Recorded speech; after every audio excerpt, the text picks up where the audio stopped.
किसान भाई बहनों नमस्कार। चौपाल के आज के अंक में आपका बहुत बहुत स्वागत है। ये हमारा एक ऐसा प्रोग्राम है जिसमें किसान भाइयों को हम बहुत सारी विविध प्रकार की गतिविधियों की जानकारियाँ देते हैं। नई नई तकनीक की जानकारियाँ, नए नए विषय पे जानकारियाँ आपके लिए हम लेकर आते हैं, जिसमें बहुत सारे विषय विशेषज्ञ अपनी अपनी जो जानकारियाँ हैं वो आप तक प्रदान करते हैं। तो आज का जो हमारा अंक है उसमें 4 हम विषय पे बात करने वाले हैं। सबसे पहले हम जान लेते हैं कि हमारे कौन कौन से विषय हैं। हमारा पहला विषय है गेहूं की उन्नत किस्में। हमारा दूसरा विषय है इंदौर कृषि महाविद्यालय की गतिविधियां।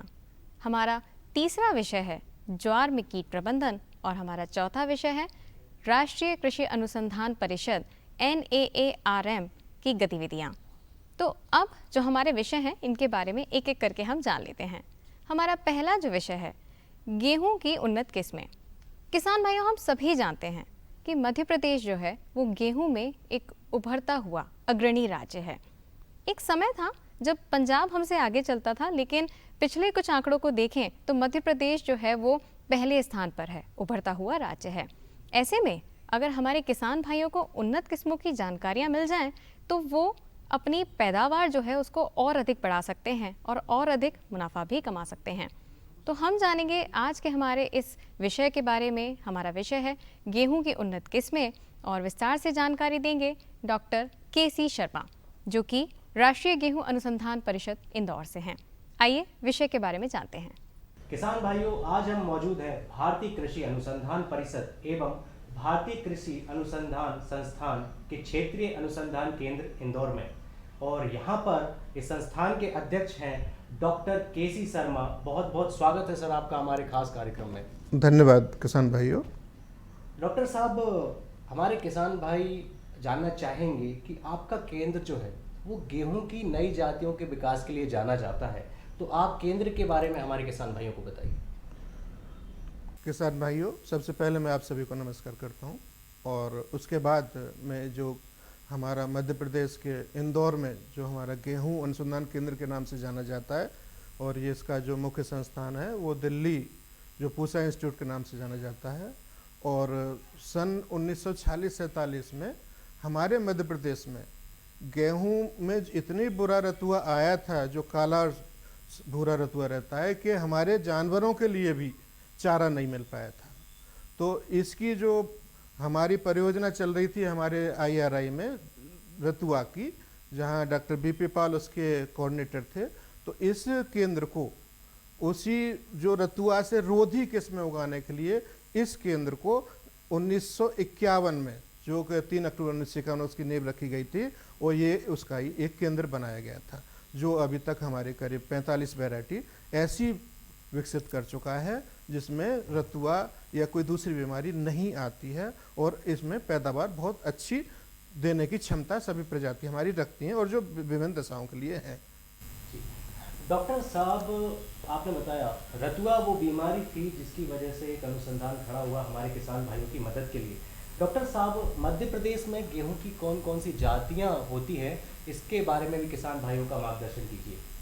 किसान भाइयों, हमारे जो देश है इसमें गेहूं की 3 प्रजातियां पाई जाती हैं। एक तो आप सभी ने सुना होगा, ट्रिटिकम एस्टिवम हम बोलते हैं वैज्ञानिक लोग, लेकिन उसको हम रोटी वाला गेहूं बोलते हैं। दूसरा है कठिया गेहूं, जिसे आप लोग मालवीय या जो कठिया गेहूं या मालवीय ड्यूरम बोलते हैं जिसको।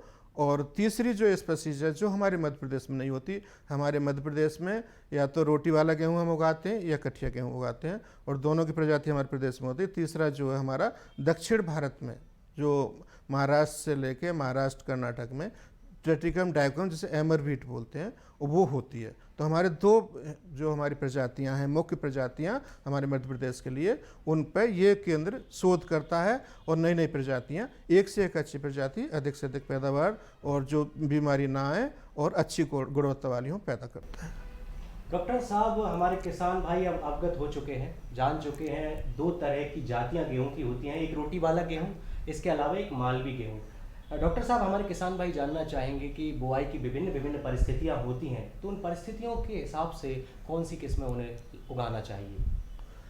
देखिए किसान भाइयों, आपको ये देखना है कि आपके पास कितना पानी है, आपका खेत कब खाली हो रहा है। हम प्रजातियों का जो हमारी वैरायटी जो गेहूं है, और दूसरा आप रोटी वाला गेहूं लगाना चाहते हैं या फिर आप जो है कठिया गेहूं लगाना चाहते हैं, तो दोनों ही तरह की हमारे पास, आप जिस परिस्थिति के लिए अपना गेहूं पैदा करना चाहते हैं उसके लिए हमारे साथ प्रजातियां हैं। और जैसे आपके पास दिसंबर में ही पानी ख़त्म हो जाता है, जनवरी पानी ख़त्म हो जाता है, तो उसके लिए प्रजाति अलग हैं। जैसे हमारी HI 1500 है, जो कि आप एक बार अंकुरण अगर हो गया तो आपको पैदावार देगा। या फिर आपको पास कठिया गेहूं बोना है तो उसके पास के लिए भी हमारे पास वैरायटी हैं। समय से के लिए, अगर आपका समय से खेत खाली हो रहा है उसके लिए अलग हैं। अगर आपका देर से खाली हो रहा है, तीसरी परिस्थिति आती है कि आपने आलू बो रखा है, अरहर बो रखी है, धान बो रखा है, आपका खेत देर में खाली हो रहा है, वो दिसंबर में खाली हो रहा है या जनवरी के शुरू में खाली हो रहा है, तो उसके लिए प्रजाति अलग हैं। और कृपया किसान भाई ये ध्यान रखें कि आप परिस्थिति के अनुसार ही वैरायटी की जो हमारी प्रजाति है उसकी चुनाव करें, और जो भी आपको इसमें चाहिए वो हमारे पास उपलब्ध है। अलग अलग प्रजातियां हैं। और ये ध्यान रखें कि आपके पास पानी कितना है, हमें अवश्य बताएं कि पानी कितना, उसी के अनुसार वैरायटी लें, उसी के अनुसार अपना तारीख जो है बोने की तारीख का चुनाव करें। तो डॉक्टर साहब, जैसा कि आपने बताया कि बुआई के लिए जो किस्म का चयन करना है उसके लिए बहुत सारे कारक जिम्मेदार हैं जिन पर किसान भाइयों को ध्यान देना चाहिए कि उनके पास संसाधन या पानी कैसा है। डॉक्टर साहब, इसके अलावा मध्य प्रदेश का जो गेहूं है वह बहुत ही प्रसिद्ध है, और केवल भारत के राज्यों में ही नहीं बल्कि पूरे विश्व में इसकी प्रसिद्धि है। इसके बारे में आप बताएंगे कि आखिर क्यों इसकी इतनी प्रसिद्धि है मध्य प्रदेश के गेहूं के बारे में? देखिए, जो मुख्य इसका कारक है कि हमारे प्रदेश में, जो हमारा मध्य प्रदेश है, एक तो इसकी जो ज़मीन में पोटास बहुत ज़्यादा है जो कि गुणवत्ता को सुधारता है।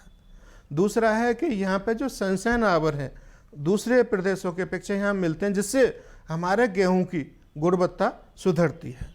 तो ये देखेंगे आप, जैसे हम लोग कहते हैं कि हमारी चंदौसी है, सरबती है, लेकिन दूसरे प्रदेशों में या दूसरे देशों में इसको MP वीट के नाम से जाना जाता है, क्योंकि यहाँ की गुणवत्ता बहुत अच्छी है।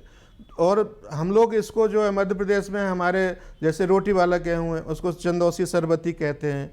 दूसरा हमारा जो ड्यूरम वीट है उसको हम लोग कठिया या मालवी देते हैं। ये हमारे लोकल नाम है, लेकिन हमारा जो दूसरे प्रदेशों में या सब जगह जो खाया जाता है, पसंद किया जाता है, क्योंकि इसकी रोटी मुलायम होती है काफ़ी हमारे यहाँ के गेहूँ की।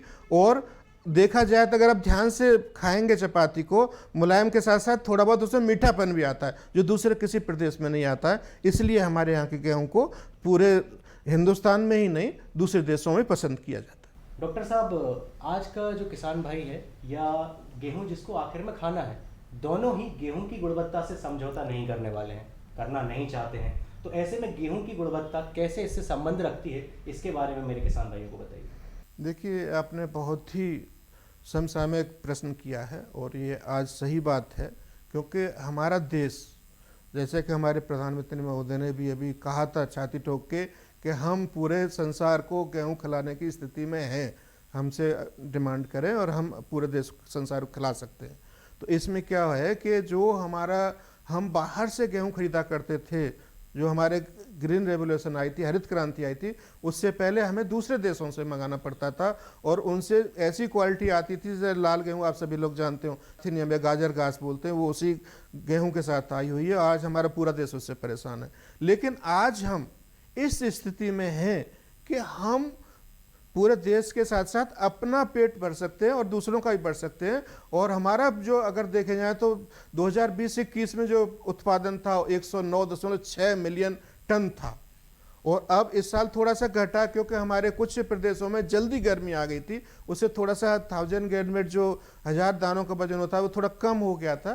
तो 106 मिलियन टन फिर भी है, जो कि हमने जो 2025 के लिए टारगेट फिक्स किए थे वो हमने 2001 में ही मतलब हमने उसको पा लिया था। और ये भी प्रोडक्शन अच्छा है और हमें कर सकते हैं। और अभी हमारे वैसे अगर हम विश्व स्तर की बात करें तो 2004 से ही जो हमारे विकसित देश हैं वो गुणवत्ता की बातें करने लगे थे और उन्होंने बहुत सारा काम इस पर किया था।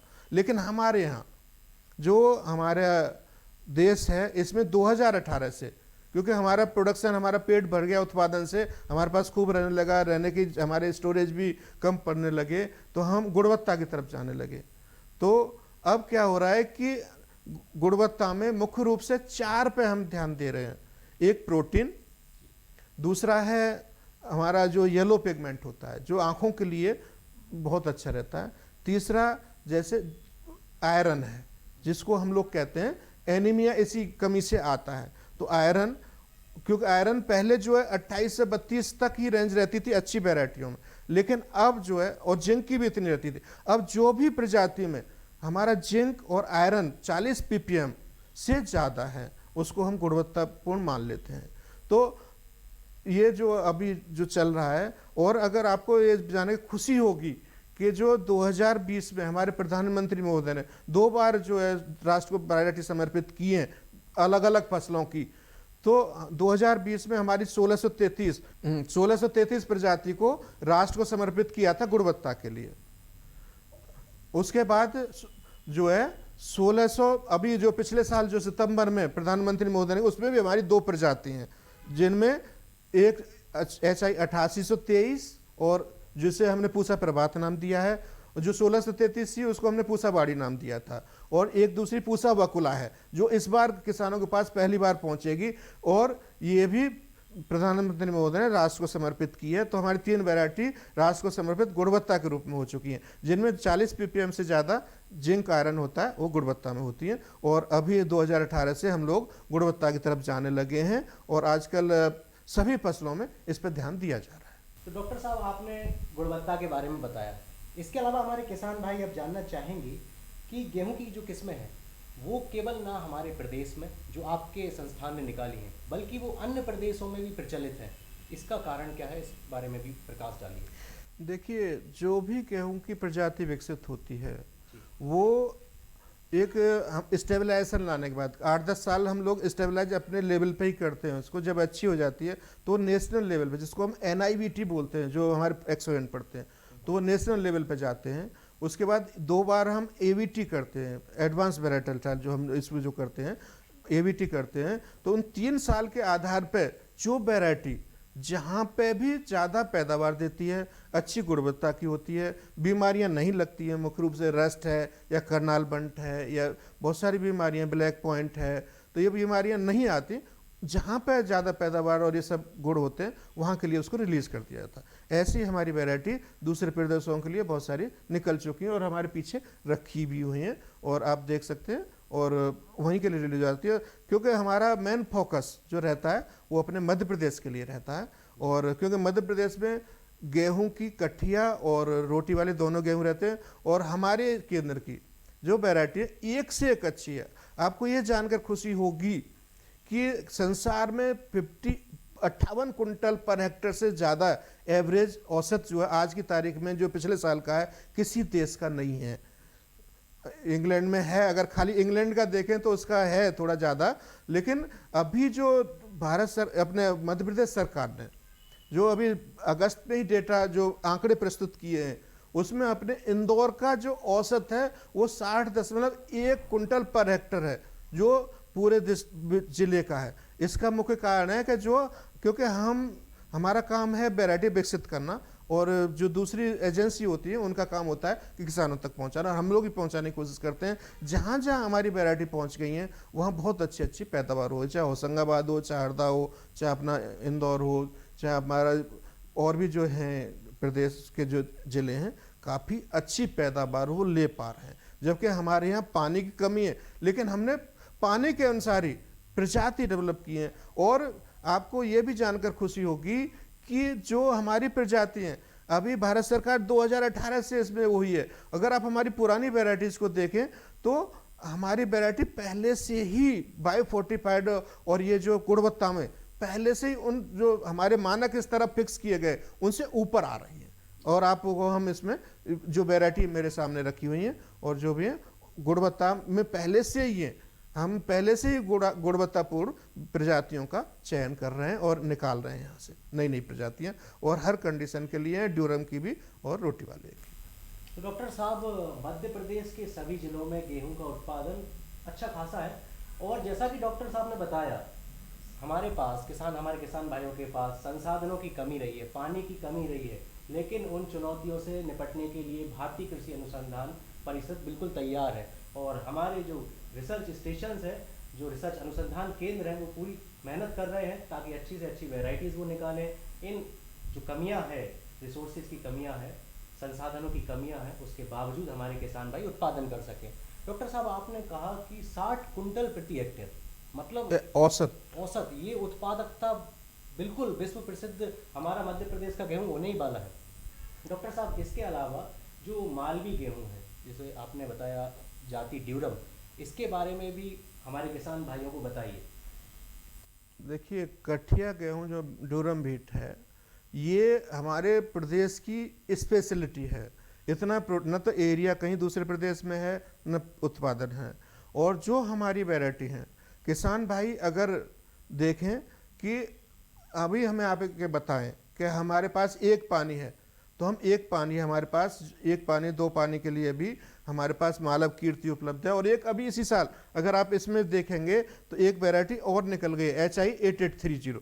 ये जो इसमें HI8830 दिख रही है, ये जो है एक दो पानी में ही पकने वाली है। दोनों वैरायटी जो इस साल हमारी निकली है इसकी कठिया गेहूं की, ये दोनों ही एक दो पानी में भी उत्पादन अच्छा देने की क्षमता रखती हैं।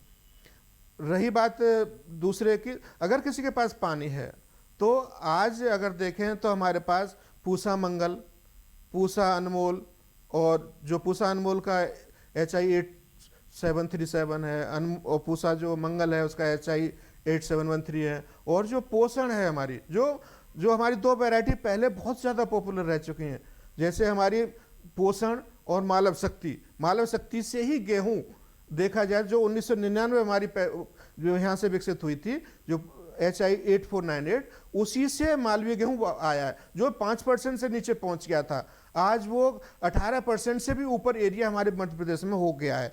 तो इसका जो मालव शक्ति है उसको जाता है श्रेय। तो जो हमारी पोषण, जो हमारी पूसा तेजस है, HI जो 8759, ये अगर पूसा तेजस को देखें, अगर मंडी में भी देखेंगे तो इंदौर की मंडी में या अपने धार की है या उज्जैन की है, ज़्यादातर ट्रॉली इसी की मिलेंगी। और ये बहुत ही अच्छे चमक है। और ये जो पोषण और जो मालव शक्ति है, उन दोनों क्रॉस है, तो इसमें दोनों की गुणा है। क्वालिटी हमारी पोषण से आई है, और उसका दाने का साइज वगैरह और जो पैदावार है वो हमारी 8498 जो हमारी मालव शक्ति से उससे आई है। तो ये एक से एक अच्छी वैरायटी है। और मालव शक्ति इसके हमारी विश्व प्रसिद्ध है।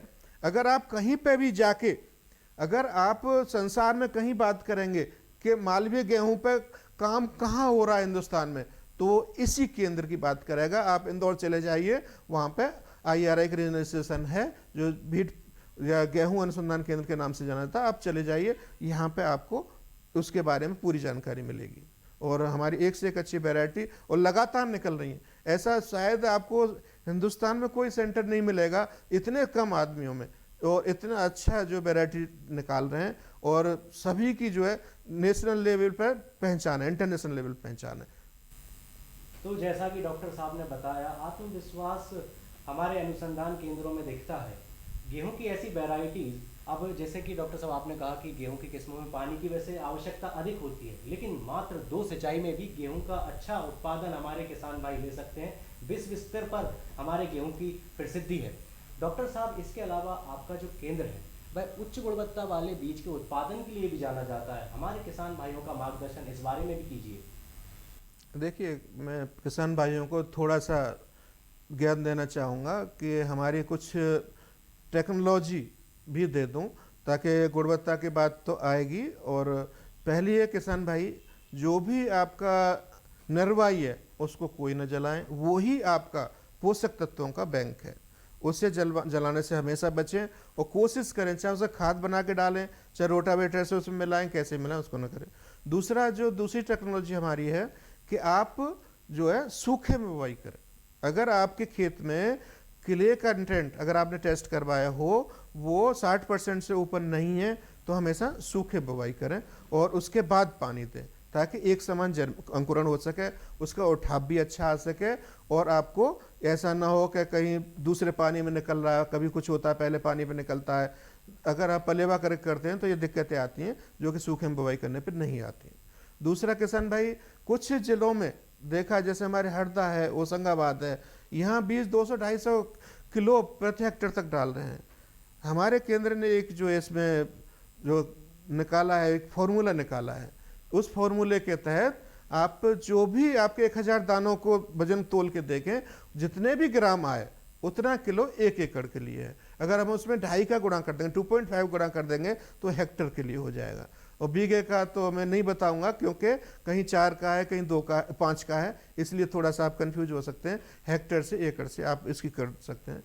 तीसरा, क्योंकि हमारे क्षेत्र की जो मिट्टी है वो पोटास में रिच है, पोटास अच्छी मात्रा में है, तो हमारे जो फॉर्मूला जो हमने निश्चित किया है वो एक जो 4:2:1 के अनुपात में नाइट्रोजन, फास्फोरस, पोटास का इस्तेमाल करें। नाइट्रोजन 4 भाग और फास्फोरस 2 भाग और पोटास 1 भाग। और क्योंकि कठिया गेहूं थोड़ा ज़्यादा पोषक तत्व लेता है, इसलिए जो अभी हमारी वो है, हम कहते हैं 140, 60 और 20 हम रोटी वाले गेहूं में डालें, 140, 60 और 30 हम रोटी वाले गेहूं में डालें, और 150, 75 और 37.5 या 140, 70 और 35 हम कठिया गेहूं में इनका पोषक तत्वों का इस्तेमाल करें। और रही बात इसकी, क्योंकि हमारा जो प्रदेश है वो सोयाबीन गेहूं मुख्य रूप से उगाया जाता है, तो सोयाबीन थोड़ा सा सल्फर लवर क्रॉप है, वो सल्फर का ज़्यादा इस्तेमाल करती है, तो हम इसमें जिंक सल्फेट को इस्तेमाल कर सकते हैं 20 से 25 किलोग्राम प्रति हेक्टर हर तीसरे वर्ष। तो हमारे खेत में जिंक की कमी भी नहीं आएगी, फास्फोरस की भी नहीं आएगी। और अगर हम फास्फोरस को SSP सल्फर के रूप में दें तो हमारे सल्फर के साथ साथ फास्फोरस के साथ साथ सल्फर की भी पूर्ति हो जाती है। तो जैसा कि डॉक्टर साहब ने बताया, और डॉक्टर साहब ने हमारे किसान भाइयों से निवेदन किया है कि वो नरवाई ना जलाएं, क्योंकि नरवाई जलाने से मिट्टी में, मृदा में जो सूक्ष्म जीव हैं वो नष्ट हो जाते हैं डॉक्टर साहब, जो हमारी मृदा को बंजर बना देगा। इसके अलावा डॉक्टर साहब ने सूखी बुआई के बारे में हमारे किसान भाइयों का मार्गदर्शन किया, और उर्वरकों का संतुलित प्रयोग करना है। डॉक्टर साहब ने बताया, जैसे उन्होंने कहा कि 4:2:1 में नाइट्रोजन, फास्फोरस और पोटास का उपयोग करना है। डॉक्टर साहब, इस सब के अलावा हमारे किसान भाइयों को आप कोई और संदेश देना चाहें तो? इसके साथ में ये और संदेश देना चाहता हूँ, क्योंकि मैंने जो बताया वो पूरे पानी वाली, जो आपने 120, 60 और 30 या 140, 70 और 30 35 बताया, वो था पूरे पानी वाली जो हमारी वैरायटी है। लेकिन जो हम जल्दी बोते हैं, जो कम पानी वाली होती हैं, उनमें हमें 80 से 100 ही डालना है। और अगर हम देर से बो रहे हैं तो उसमें ध्यान रखना है हमको कि हम बीज की मात्रा, क्योंकि उसमें केले कम फूटते हैं, तो बीज की मात्रा 20 से 25% बढ़ा दें। अगर इसमें 100 डाल रहे हैं, 100 किलो प्रति हेक्टर यूज कर रहे हैं, प्रयोग कर रहे हैं, तो उसमें 120 करें।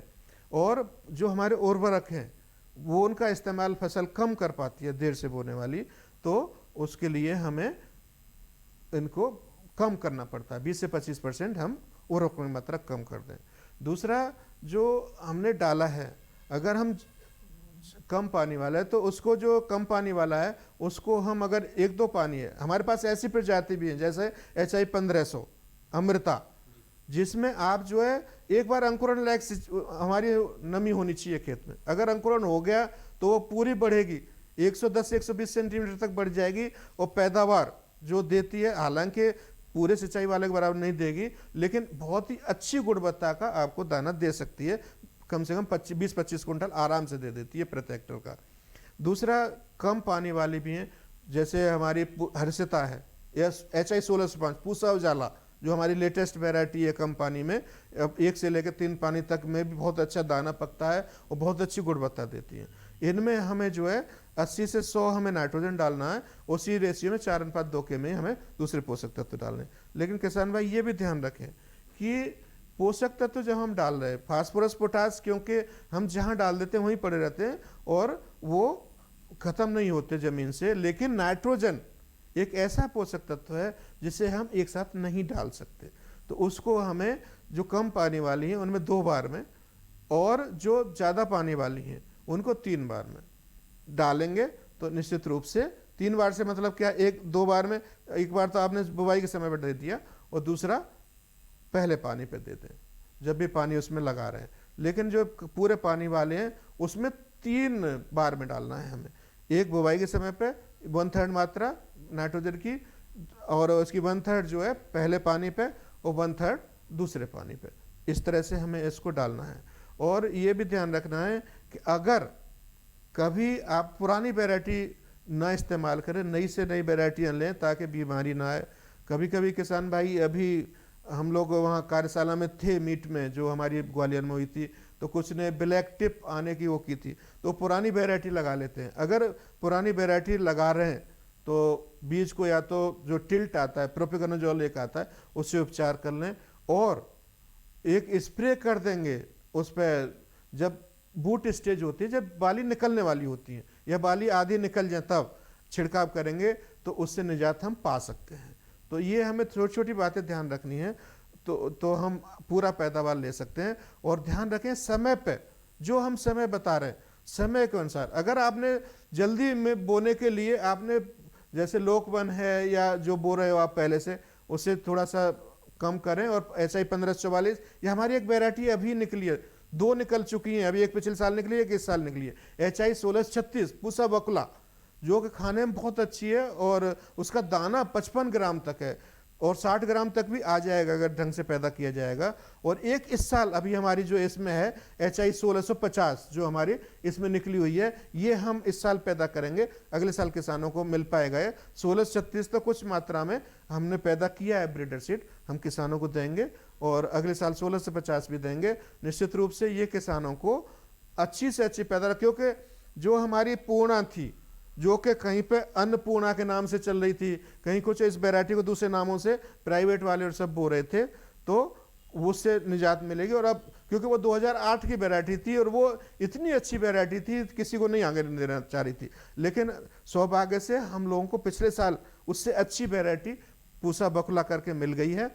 और ये इस साल पूसा जो हम लोगों ने की है, पूसा ओजस्वी हमने उसको नाम दिया है HI 1650 को, और ये अगले साल हम किसानों को देंगे। और ये भी बहुत अच्छी वैरायटी है क्योंकि 1636 से भी ज़्यादा पैदावार दी, इसलिए ये रिलीज होती है। वैरायटी जब भी रिलीज होती है तब पिछली वैरायटियों से अच्छी होती है। तो ये अभी, और ये पिछले साल की जो वैरायटी थी वो इस साल मिलनी शुरू हो जाएंगी, अगले साल हम उनको भी करेंगे। और दोनों तरह की वैरायटी जैसा भी किसान भाई जो भी उनके पास संसाधन होंगे हम उनको उसी अनुसार हमारी पैदा हो रही है। तो किसान भाइयों, अब हम जानेंगे कि कुछ किस्में होती हैं जो कम पानी चाहती हैं, कुछ किस्में होती हैं जो अधिक पानी चाहती हैं, तो कैसे हमारे किसान भाई सिंचाई का प्रबंधन करें। डॉक्टर साहब इस बारे में किसान भाइयों का मार्गदर्शन कीजिए। देखिए, आपने जो सिंचाई है ये देखा जाए तो हमारे कोई भी फसल होगी उसके उत्पादन की रीढ़ की हड्डी है। अगर हमने पानी की व्यवस्था कर ली है तो कोई भी फसल अच्छे पैदावार देने की रखती है। और गेहूं में विशेषकर, क्योंकि अभी मैंने आपसे जो कहा कि हमारे पास कम पानी वाली, बिना पानी वाली, ज़्यादा पानी वाली प्रजातियां हैं, और आपको अपने संसाधन जितना पानी आपके पास है या जब खेत आपका खाली है तब बोना है, तो उसके लिए मैं इसमें बताना चाहूँगा किसान भाइयों कि आप सिंचाई की जो है कैसे प्रबंध करें अच्छे पैदावार, अधिक से अधिक पैदावार के लिए।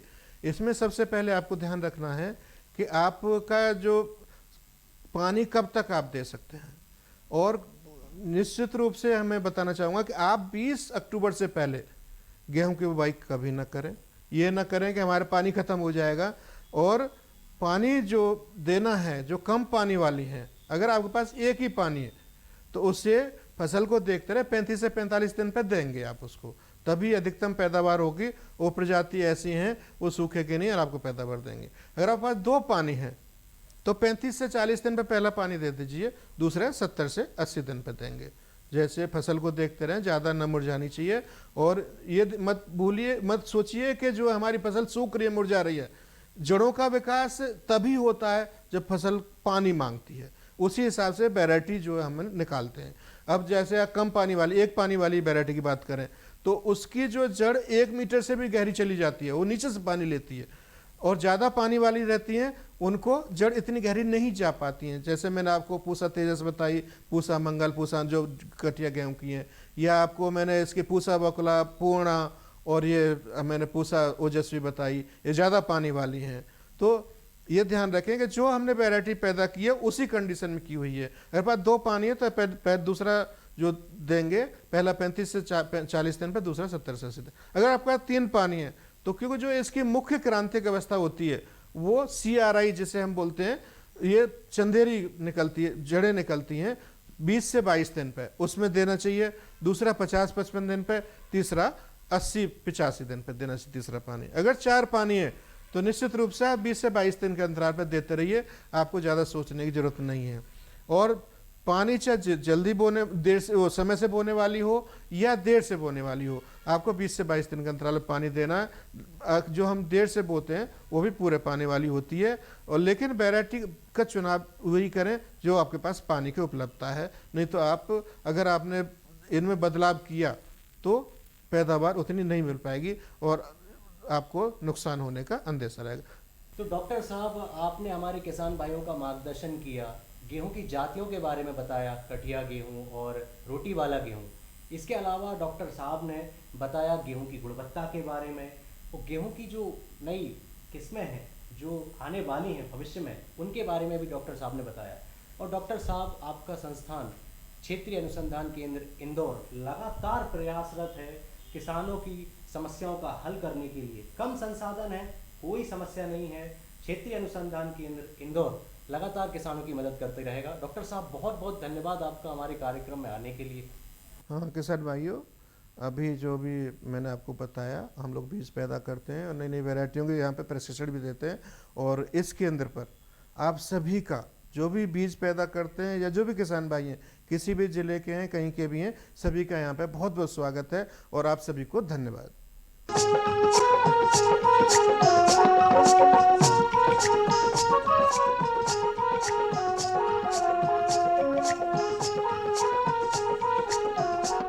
किसान भाइयों, अभी आपने जाना गेहूं की उन्नत किस्मों के बारे में, और हमें उम्मीद है कि आपने जो अच्छी अच्छी किस्में हैं इनको अच्छे से नोट कर लिया होगा। आगे हम बात करते हैं इंदौर महाविद्यालय की गतिविधियाँ। कृषि महाविद्यालय दरअसल जो होते हैं वहाँ पे बहुत सारे जो हमारे भावी वैज्ञानिक हैं वो रिसर्च करते हैं। रिसर्च करके ऐसी तकनीक निकालते हैं जो कि हमारे किसान भाइयों के लिए उनके काम को और आसान बना सकें, जिसमें उनका जो उत्पादन है और बढ़ सके। तो इसी क्रम में हमारे इंदौर महाविद्यालय में क्या कुछ गतिविधियां चल रही हैं, आइए जानते हैं वहाँ के डीन से। और विस्तार से जानकारी देने वाले हैं हमें डॉक्टर शरद चौधरी, जो कि इंदौर महाविद्यालय से हैं। आइए जानते हैं विषय के बारे में। मैं डॉक्टर शरद चौधरी अधिष्ठाता कृषि महाविद्यालय के पद पर कार्यरत हूँ। और ये जो कृषि महाविद्यालय, ये बड़ा पुराना कृषि महाविद्यालय है। ये जो इसकी जो आधारशिला रखी गई थी 1924 में, ये कृषि महाविद्यालय तो 1959 में शुरू हुआ है, मगर इससे पहले कृषि महाविद्यालय का जो इतिहास है 1924 में IPI एक इंस्टीट्यूट शुरू हुआ था स्वतंत्रता के पहले, जो कि कपास के लंबे रेशे पे, और अंग्रेज़ों ने इसकी शुरुआत करी थी और होलकर स्टेट ने इसको ज़मीन दी थी कि इस ज़मीन पे हमको लंबे रेशे वाला कपास चाहिए।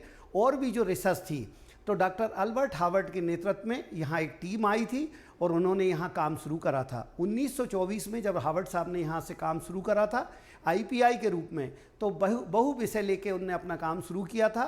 और उन विषय में मुख्य विषय जो था वो कपास का था, और जो दूसरा विषय था वो जैविक कृषि का था।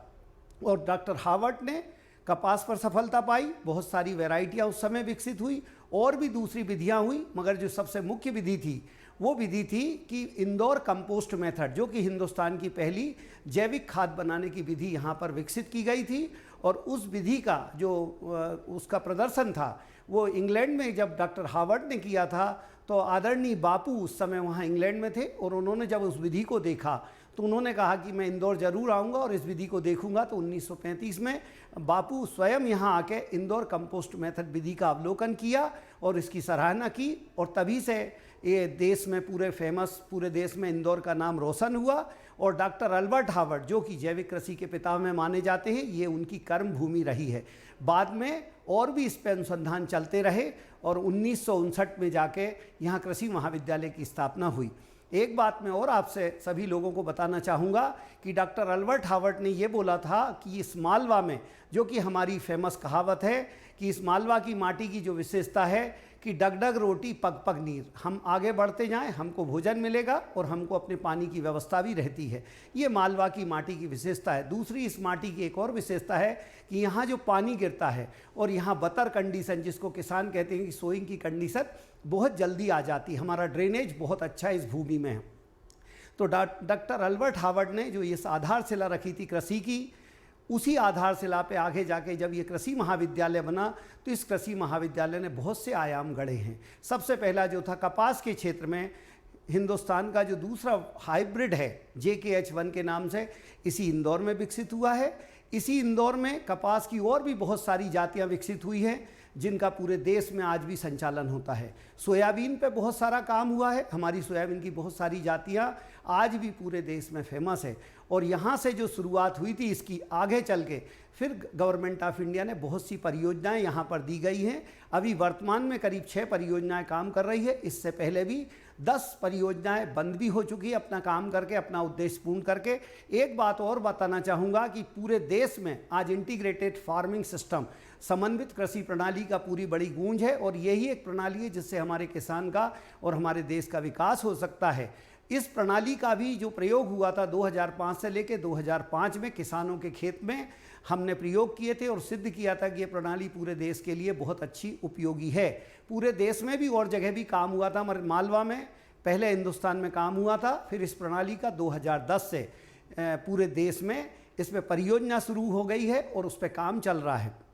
ये इंदौर जो कृषि महाविद्यालय बहुविषयी पे इसने काम किया है। तो मैंने जैसे आपको बताया था कि कृषि महाविद्यालय इंदौर 3 प्रकार की चीज़ों पे काम कर रहा है। एक सबसे प्रथम है हमारा शिक्षण कार्य, दूसरा हमारा है अनुसंधान कार्य और तीसरा कार्य है कि जो हम अनुसंधान विकसित करते हैं या जो टेक्नोलॉजी हमें प्राप्त होती है उनका परीक्षण करके, उनका टेस्टिंग करके और इस मालवा और निमाड़ के लिए, मालवा, निमाड़ एवं झाबुआ हिल्स के किसानों के लिए उन तक पहुँचाना।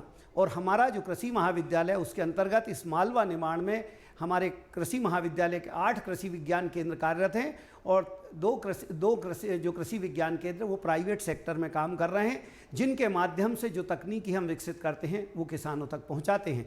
जो हमारा शिक्षण कार्य है, इस महाविद्यालय में 8 विषयों में MSc AG की शिक्षा दी जाती है। हमारे यहाँ अंडर ग्रेजुएट में BSc AG में 400 स्टूडेंट अध्ययनरत रहते हैं और हमारा जो MSc AG है उसमें करीब 200 स्टूडेंट यहाँ काम करते हैं और इन 8 विषयों में अपना शोध अनुसंधान करके और उसमें अपनी उपाधि प्राप्त करते हैं। और कुछ स्टूडेंट हमारे यहाँ PhD के भी आते हैं, जो जब ग्वालियर से हम अपना कोर्स कंप्लीट करते हैं और इंदौर में आके अपना अनुसंधान कार्य करते हैं।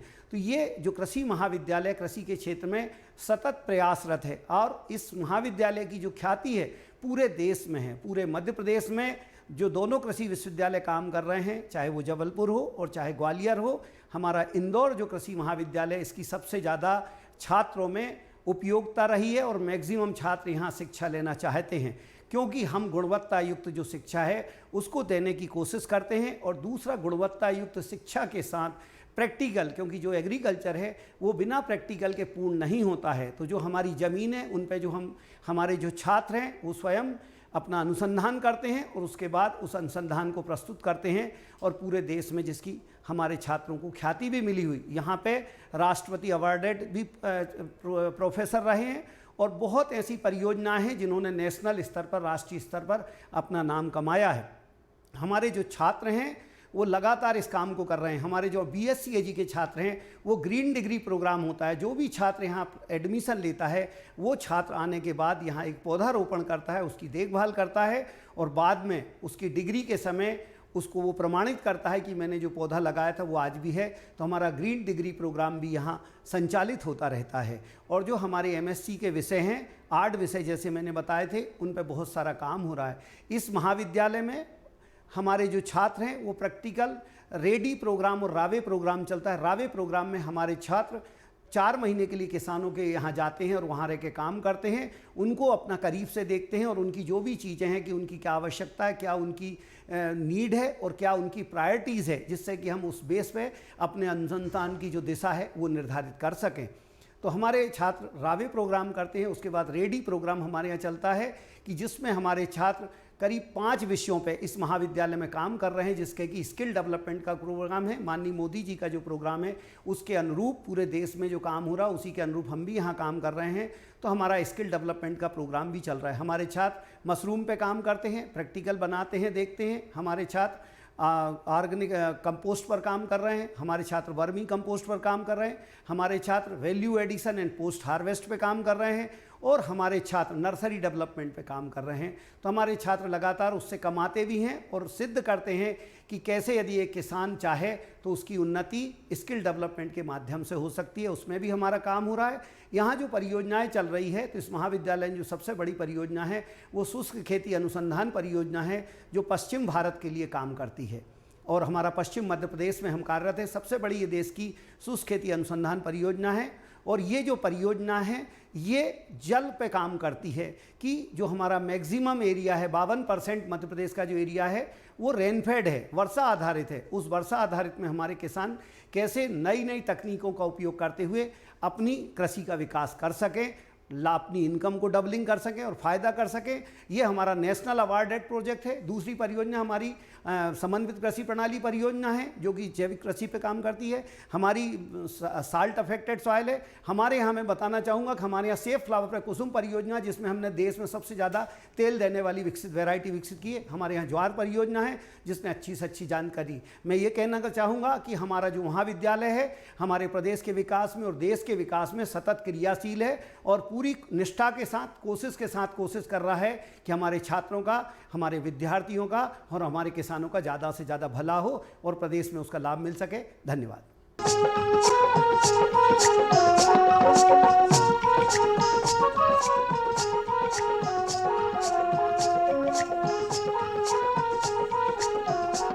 हमारा अगला जो आज का विषय है वो है राष्ट्रीय कृषि अनुसंधान परिषद हैदराबाद, यानी कि NAARM हैदराबाद से क्या कुछ गतिविधियां चल रही हैं वहाँ पे, इस विषय पे हम जानेंगे। दरअसल राष्ट्रीय कृषि अनुसंधान परिषद जो हैं ये ऐसे परिषद होते हैं जो कि हमारे किसान भाइयों के लिए क्या कुछ अच्छा रह सकता है उसके ऊपर तकनीकें जो होती हैं, या फिर हम ये कह सकते हैं कि जो किसान भाइयों के लिए शिक्षा संबंधी जो जानकारियाँ होती हैं उस पर विचार विमर्श करके वो जानकारियाँ सर्कुलेट की जाती हैं। तो ऐसे में क्या कुछ NAARM की गतिविधियां हैं, आइए जानते हैं विषय के बारे में। और जानकारी हमें देने वाले हैं डॉक्टर CH श्रीनिवास राव, जो कि निदेशक हैं NAARM हैदराबाद से।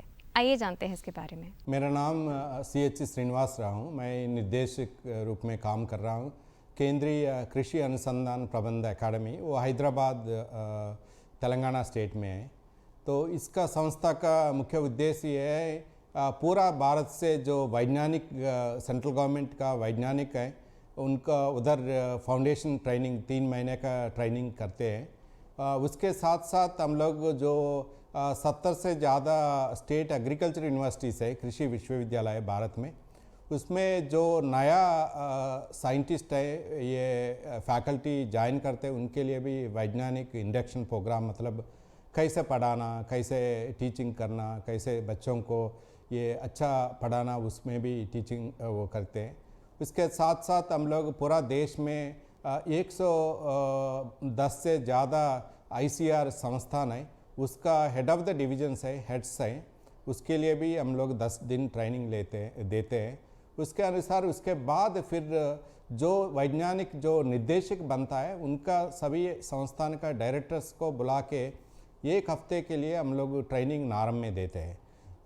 वो हमारा पहला वैज्ञानिक को जब ट्रेनिंग हम लोग देते हैं तो अच्छा जो कैसे रिसर्च करना, परिशोधन क्या करना चाहिए, देश का किसान भाई बहन का क्या प्रॉब्लम है, कैसे अनुसंधान करना चाहिए, रिसर्च कैसे करना चाहिए, टेक्नोलॉजी कैसे डेवलप करना चाहिए, वो पढ़ाते हैं। अगर वो 10-15 साल के बाद जो हेड ऑफ द डिवीज़न जो बन के आता है, उसमें ये 10 लोगों के एक साइंटिस्ट एक सब्जेक्ट का प्रॉब्लम किसान भाई बहनों के लिए नहीं होगा। आजकल मल्टीडिसिप्लिनरी टीम के साथ कैसे करना है वो पढ़ाते हैं। जब डायरेक्टर्स ट्रेनिंग के लिए आते हैं, पूरा देश के बारे में अगर हम मध्य प्रदेश के बारे में सोचने से सोयाबीन इंस्टीट्यूट है। सोयाबीन काफ़ी इम्पॉर्टेंट है इस देश के लिए। सोयाबीन इसलिए इम्पॉर्टेंट है, हम लोग 1 लाख करोड़ रुपीस हम लोग जो खाने का जो तेल है ना वो इंपोर्ट करने के लिए हम लोग स्पेंड कर रहे हैं। कैसे कम करना चाहिए, तो सोयाबीन प्रोडक्टिविटी कैसे बढ़ाना चाहिए। काफ़ी भारत में काफ़ी प्रोटीन माल न्यूट्रिशन है, सोयाबीन को कैसे हम वैल्यू एडिशन करके न्यूट्रिशन रिक्वायरमेंट कैसे करना चाहिए। सोयाबीन ग्रोथ करने के समय में ये क्लाइमेट जलवायु परिवर्तन का इफेक्ट है। रिसेंटली हम लोग काफ़ी बारिश हुआ मध्य प्रदेश में, ऐसे भी काला मिट्टी है तो ये बारिश ज़बरदस्त 1 दिन 2 दिन लगातार होने से काफ़ी सोयाबीन का काफ़ी सेंसिटिव क्रॉप है। कैसे करना चाहिए, किस तरफ का रिसर्च ये कंट्री लेवल में एक्सपोर्ट कैसे करना चाहिए, इस तरफ का हम डायरेक्टर लेवल में सिखाते हैं। इसके साथ साथ हम लोग देश में 700 से ज़्यादा कृषि विज्ञान केंद्र है। पूरा प्रोग्राम कोऑर्डिनेटर्स नारम में आके 3 हफ्ता ट्रेनिंग लेते हैं, तो फार्मर्स के साथ कैसे काम करना चाहिए, डेमोन्स्ट्रेशन कैसे करना चाहिए। जो हम लोग ये कृषि वैज्ञानिक को जो यूनिवर्सिटी में काम करता है, ICR में काम करता है, हम लोग पढ़ते हैं सिखाते हैं, लेकिन जो हम लोग सीख लिया जो बोलने के समय में आप लोग प्रेस मीडिया को कैसे बोलना चाहिए, डिस्ट्रिक्ट कलेक्टर को कैसे बोलना चाहिए, कोई मिनिस्टर को पॉलिसी मेकर को कैसे बात करना चाहिए, इस तरफ का साइंस जो टेक्नोलॉजी कम्युनिकेट कैसा करना चाहिए वो भी सिखाते हैं। इसके साथ साथ नारम में जो इंडियन फॉरेस्ट ऑफिसर्स हैं, पूरा देश का वो फॉरेस्ट का बारे में देखता है, IFS officers from Indira Gandhi national forest academy Dehradun, वो लोग भी 10 दिन ट्रेनिंग के लिए आता है। उसके साथ साथ स्टूडेंट्स भी आता है, किसान भाई बहन होता है। देश में 6 लाख गाँव हैं, 6 लाख गाँव है, 15 करोड़ किसान भाई बहन हैं। तो इन लोगों के लिए सीधा हम लोग नारम का कृषि वैज्ञानिक है, कृषि ये लोग सीधा पहुंच नहीं पाएंगे, लेकिन दूसरा तरीका है हम लोग नारम में फार्मर्स को बुला के मास्टर ट्रेनिंग्स बनाते हैं। मास्टर ट्रेनिंग्स ये होता है गांव में जो 2-3-4 को सेलेक्ट करके उनको ट्रेनिंग सिखाता है, ये मास्टर ट्रेनर्स दूसरा किसान को पढ़ाते हैं, तो वो मास्टर्स फार्मर्स क्रिएट करते हैं। इंडस्ट्री, अभी गवर्नमेंट ऑफ इंडिया का पॉलिसी है ये इंडस्ट्री के साथ कैसे कैसे करना चाहिए। एग्रीकल्चर का अभी इस साल एग्रीकल्चर खेती का एक्सपोर्ट्स है इक्वलेंट टू नियरली $50 बिलियन का वर्थ है।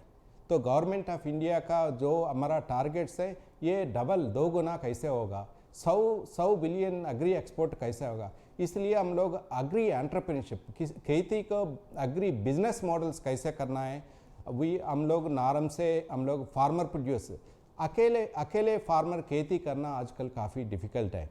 तो अकेला फार्मर है तो उनको फर्टिलाइज़र खरीद करना, सीड करना, कोई डिमांड उनको तो मिडिल मैन भी ज़्यादा होता है। तो खेती को सस्टेनेबल करने के लिए जो ग्रुप ऑफ फार्मर्स, अगर 10-15 फार्मर टुगेदर हम लोग खेती कर सकते हैं, नहीं तो 200 फार्मर्स ये फार्मर प्रोड्यूसिंग ऑर्गेनाइजेशंस का रूप में वो लोग प्रोडक्शन करने से वो उनका डिमांडिंग पावर भी ज़्यादा है, इनपुट परचेज करने में, मार्केटिंग भी उनका फार्मर्स का प्रोड्यूसिंग कंपनी का डिमांड भी सस्टेन होता है।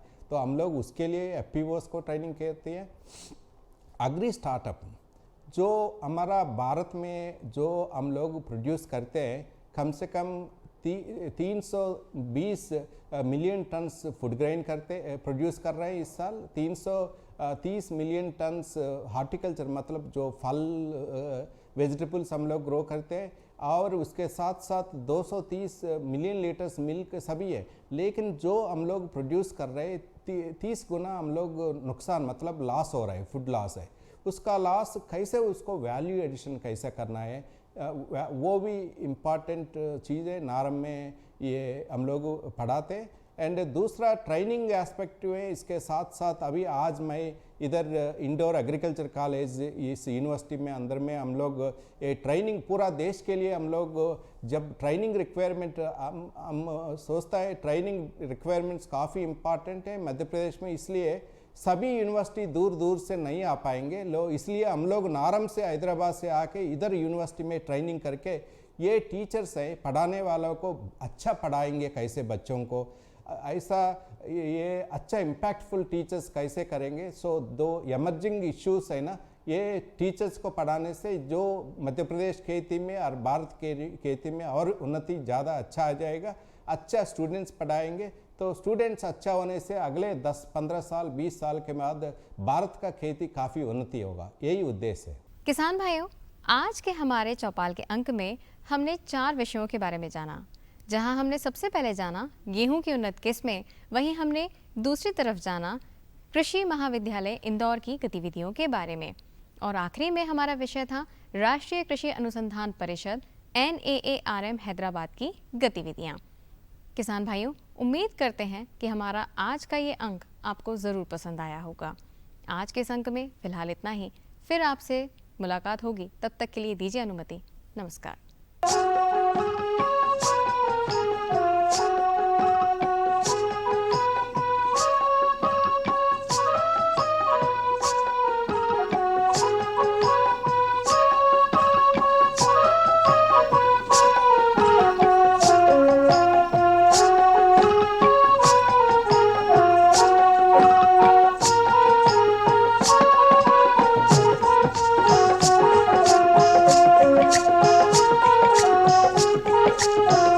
Thank you.